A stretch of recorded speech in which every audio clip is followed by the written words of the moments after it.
अभी सब्सक्राइब करें हमारे चैनल VMP म्यूजिक को और साथ में बेल आइकन को भी दबाना ना भूले।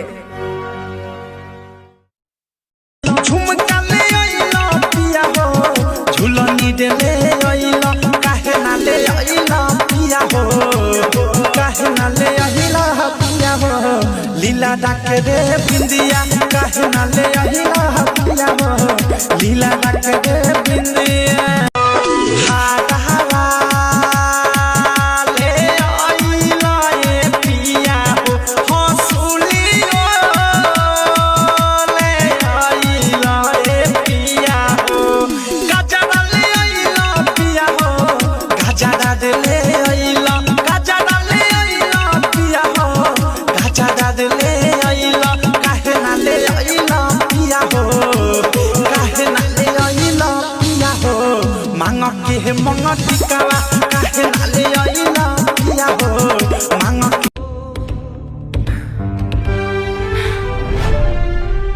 मैं मर जाऊं तो सिर्फ इतनी पहचान लिख देना, मेरे खून से मेरे सीने पर जन्म स्थान लिख देना।